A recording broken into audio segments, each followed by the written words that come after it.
There comes a time in every creator's life when they realize, yeah, I should have been recording this a lot sooner. So, let's rewind to get back to how we got here. So to get from this, I needed this. Basically, I took a picture, a screen grab of the actual Hermit, of the Hermit permits, took like all of the markings and whatnot into Procreate, and then transferred them to a white piece and basically enlarged it using Excel. There's a whole Excel trick that you can use to take a picture and print it off bigger than a regular scale of paper. And it took, I won't lie, it took me 3 attempts to get this size right, because I don't have Excel, I have Google Sheets, and Google Sheets doesn't exactly tell you how big it is. So it's a tad bit annoying. Anyways, once I had it at a scale that I liked, which is a little bit off than what I wanted, I then took the carbon paper and put it onto my fabric. Now the next step is to now take this all and note down what color is where. So we've got the light, the middle, and the dark tone, and then the shadow in the HC, and basically take those and transfer onto here so I know what colors I'm painting onto here. And I think I'm gonna do it like this. Ta-da! Okay, that was terribly edited, but now I've marked out X. Oops. X is going to be, there's going to be no color there. We've got the light, we've got the medium, we've got the dark, and then we've got the shadow. So the shadow is like that orangey bit, like the darker paper color. And then anything left unmarked is just going to be black, because I'm going to start with the black first, mostly because the paint that I want to use for the color, and you can see it there, I am running out of it, and I didn't realize I was running out of it. So I am going with a diamond because, yeah, I'm fancy, and so I'm going with Craft Smart Aqua. I did a bunch of tests earlier, and I can't find where my test sheet has gone, but basically I cut a piece of muslin out because that's what I'm working on, and basically I test a bunch of my paints. I got aqua, I got like this one, turquoise and whatnot, and I tried a whole bunch. I tried my go-to unicorn spit because sometimes this ends up working really well, and I found that this gave me the color I wanted the best. You know what, if I can find that scrap, I'll throw a clip in right here, but I want to top it with this. This is called FX paint. Well, they don't really sell it as FX paint anymore. They actually sell it now as Color Shift. This isn't the same color. I didn't realize I was running out of this one, so I need to pick this up. This specific one is called Turquoise Amino. There we go. And it's now called Aqua Flash, I believe. And it is the color that I am going to use to basically add some shimmer into the diamond colors on this one, because I think it will look really neat, especially when the light catches it on my wall. It'll sparkle and everything. It'll be cool. But I'm running low on this, so I pick some up tomorrow. So I'm gonna have to wait a day to do this one. So tonight, I'm gonna do black. It'll be fun. I'm excited to watch this thing slowly come together. Woo!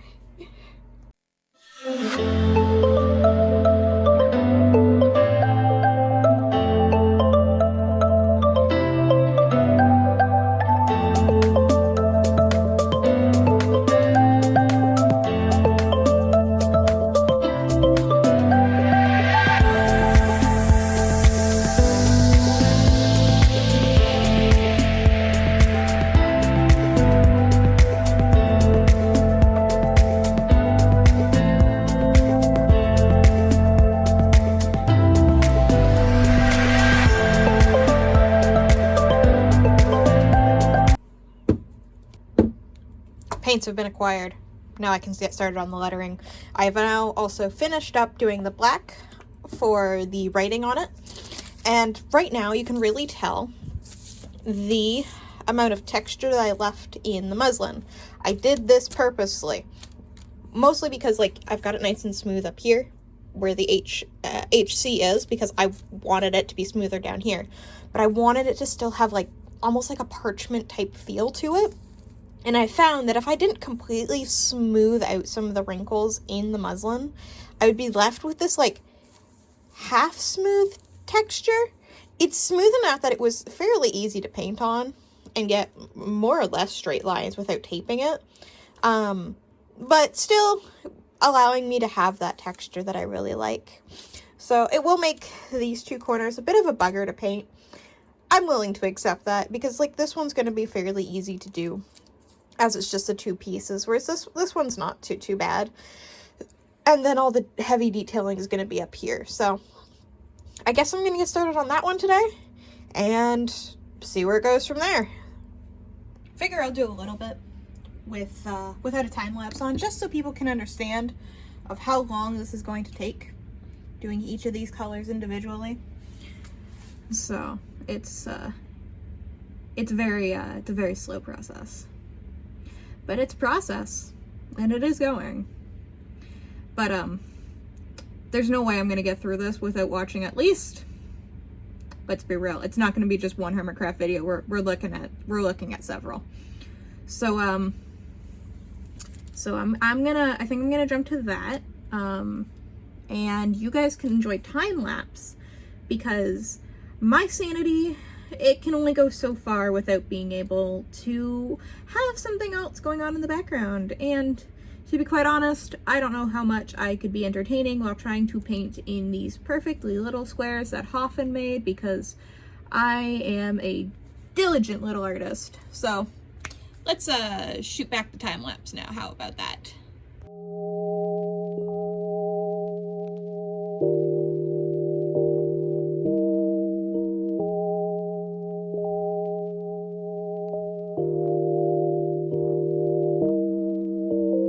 Figure I'll stop mid-time lapse, give you an idea of what I'm actually doing. So I've got my sample here that I've gotten all of the markings on, and basically I was just keeping it off to the side and just following, so dark in this square, dark in this square, be dark in this area, and that kind of thing. So going from there and just basically figuring it out at this point. It's going well. It's going to take a lot longer than I was expecting. That's for sure. So I think I'm going to jump back into a time lapse and let's see how far we can get. So I've got a bit of an update. Guess who's just a little bit more colorful now? So going from this point on, I'm going to be shading up the blocks that are left on the C and the H, and then I'm getting ready to fill this space. That emblem crest, I'm very excited to work on. I've got a bunch of ideas. I've got a bunch of sketches I want to show you guys. I am very hyped. So let's move on to the next part, shall we?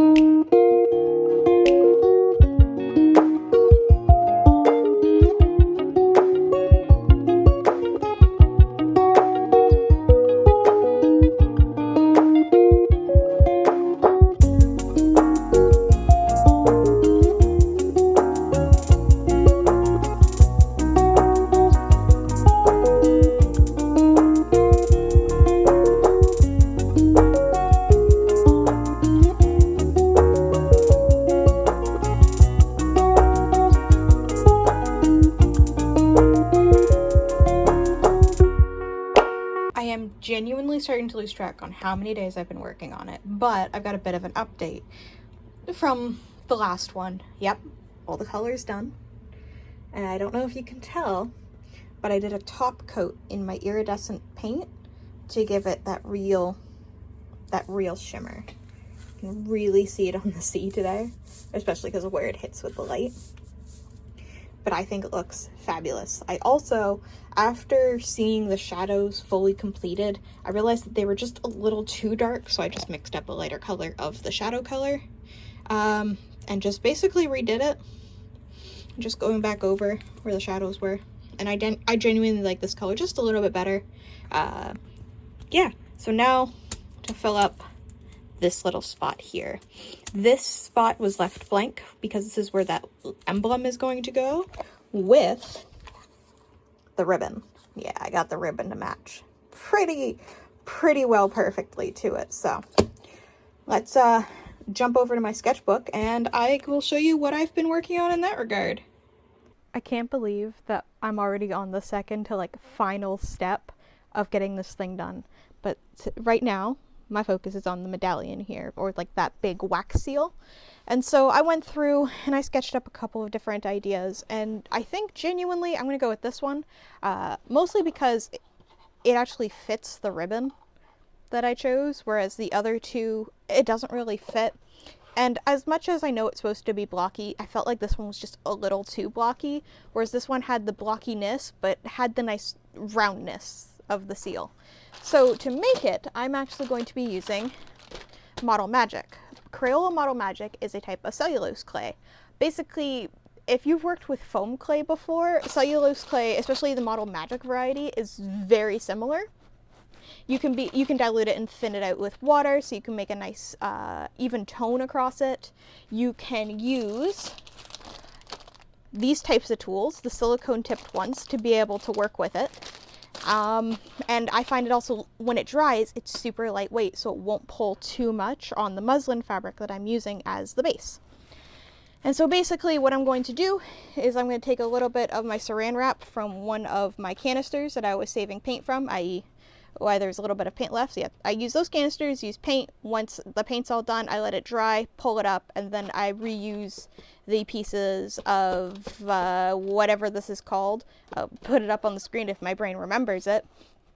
And I use these pieces to basically then be able to take this, like these designs from my sketchbook, and be able to make them into 3D objects. So that's basically the gist of what I'm about to do. It's going to be a bit of a pain in the butt to start off with, but I think it's going to turn out really well. I'm really excited on doing this one. I really like how this design turned out. It's not as blocky as that one, but it still has like a really nice clean look. I've got on this one over here giving an idea of depth. If there it goes, camera will focus in on it. This one gives an idea of depth. I'm going to sink the spiral in a little bit so that it's a little bit deeper. And then yeah, once I've got it made, then I'm gonna paint it. So let's get started on that one.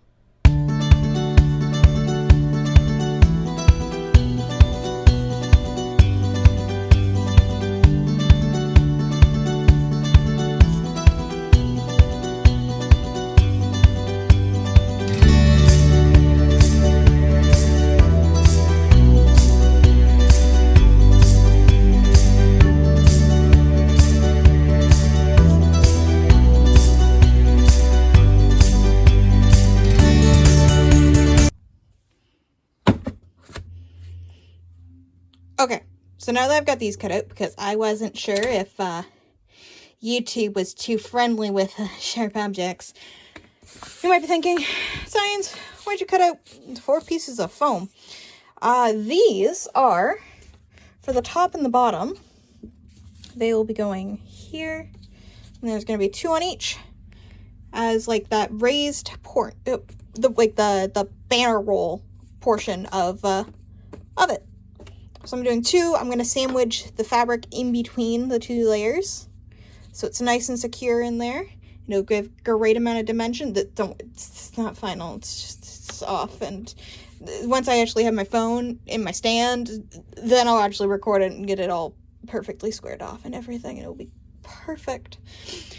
But that, and then I've got this, which will sit about there. And I've decided that I'm probably going to sew mount this onto here. I'll figure out a good spot where it sits pretty nice. Probably about there. Probably maybe a little bit shimmied over. But it'll be about there on here. And then we'll have our pieces below it. And then we'll have the ribbon drift down here. And there we go. And then I'll fancy these up, paint them up. I've already heat sealed them. So if anybody doesn't know, when you're working with foam, especially foam on the big roll that you saw earlier, you want to heat seal it. And I don't know how well you can tell, but there's a bit of a sheen to my foam now that basically it seals it so that you can't really have, if I can get up close. Yeah, there you go. You can't really, it won't become as porous and it'll give it a nice smooth finish. Just ignore the cut job on a couple of them. I'll hide that in behind, so I'm not too worried about that. But yeah, all of these have been heat sealed. Just basically, I take the foam, put it on my ironing board, throw a piece of parchment paper down on it, and then iron it on like setting 3.5 or 4. I changed it up a little bit because, as you saw, I had a giant roll of foam and I had to flatten it out a little bit, and then I went over and heat sealed it. It did a 2-in-1, but I wanted to make sure. So yeah, really easy thing to do with foam, and I highly recommend it because it makes it so much easier to work with afterwards. So that's what I've done, and I'm going to jump back into a time lapse so we can get a, well, some more assembly done. How's that sound? So I've got them all glued together now, and I've had a little bit of an oopsie. Basically the bottom one underneath here, yeah, you can see it slid out and was sticking out on the side here, so I ended up having to basically go from here, cut all the way down, and so like I'm missing now a bunch in the back, but it's in the back and it's not going to be seen, and I'm going to be putting like a cap on the end of these, like on all 4 ends, basically to look like the metal bit at the end of the little poles that hold the permit together. So I'm going to work on painting these up, and yeah, that's how it's going. We are really close.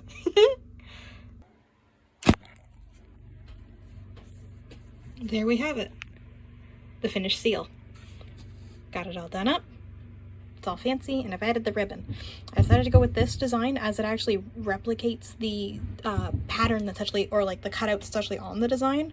And it turns out that that is 4 wide, and 1.5 inch ribbon just happens to be 4 squares wide on my thing, so I was able to like decently well measure it out. I thought I was going to go with this design initially with the slant because it was kind of the idea that it was giving, but I wanted to go a little bit more of the blockiness with it because I figured that looked fitting. So yeah, that's where we're with this part. So to give the wax seal its kind of waxy appearance, I know you can see the brush strokes, but in person they're not as prominent as they are online, I actually went about using enamel paint. This is a gloss enamel paint. I have used it previously on making samples for another cosplay, and I figured that it would be a pretty good color to get what I wanted. Originally, I probably would have used the True Red color from this brand, but they were all out at the store. So one way of getting a nice bright red from dark red is you take your red and you take orange and you mix it. So you do 2 parts red, 1 part orange, and it gets you this. And then to do the highlights, I took this color and combined it with just not white, but a little bit of this coral, basically to pale out a little bit of it, just so I can get a little bit of the highlights on the swirl, so it really basically accentuates it a lot more than what you would normally get if it were just a flat base coat color. So yeah, you pick it up and have it in the light. You can really see the swirl in it. Yeah, and you can kind of see that in the background. I'll get to that in the next clip, but there you go. And then to attach the ribbon, I just kind of went the easy way about it. I just super glued it through the back. So I put a layer of super glue on the white foam underneath, and then put a layer down, and put the ribbon down, and then put a little bit of super glue on the top. Basically just kind of like allow it to absorb into the ribbon. I did it at the top here and the middle point, so it doesn't really flap around a whole lot down here at the bottom, just to kind of keep the ribbon stable so it doesn't shift too much after this. So yeah, that's how I went about making this little guy, and I'm really happy with how it turned out.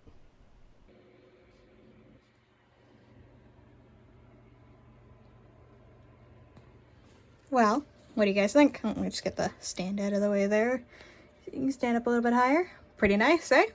So what I ended up doing is I took a medium brown. It's actually a lot orangier on camera than it is in person.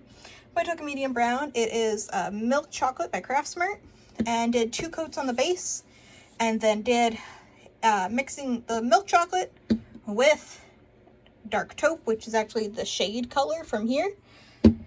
And I did a dry brush over top of it, going in the same direction. Basically, easy way of getting wood grain, do all of your brush strokes in one direction. So either going one way or the other.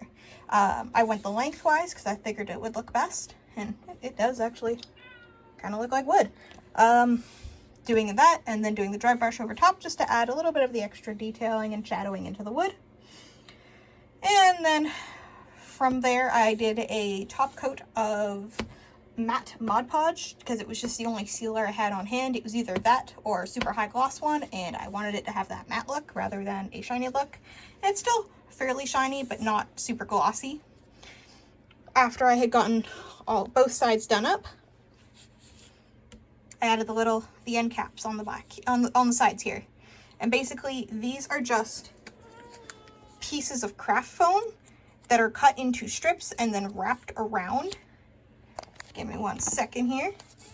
And they're just wrapped around onto the back here. I still have plans on filling in the end cap there. I just haven't gotten to it at this point in recording. Whoop, my bad. And then I was going to actually paint these to give them a little bit more of a metal finish, but all of the metallic paints that I have too much of here it is, too much of sparkle to them. They're supposed to be metallic paints, but they look more glittery than metallic. So I'm going to hold off for now. If I find a nice metallic paint, I might come back after I've hung this up and whatnot and do these up. But yeah, that's how we're looking so far. This is one of the last things before I mount this on here. And it's going to go a little bit lower than that. Probably about there. So yeah, that is probably the last look of this while it is here on the table. I haven't figured out how I'm going to mount this yet. I'm thinking I might have to go super glue on it because my initial idea was to do contact cement. Well, contact cement, you need to know exactly where on each thing it's going to line up so it actually sticks properly. Because I'd have to do it blind, I don't know if it would be the best idea of trying to do contact cement specifically for this piece. But I've got a sample drawing right now to see whether or not it's going to work for me. And if not, we're probably going to go to super glue route because it seems to really work well with the foams I've used so far. So yeah, I can't wait to hang this on my wall. It's going to look absolutely fantastic. Thank you everybody for joining me on the journey of making this. It turned out awesome. And so yeah, there we have it. All hanging up on my wall. All nice. I'll get a nice back shot picture and put it beside it so you can see it at a distance, see how big it is compared to my calendar. So yeah, you can see the shine.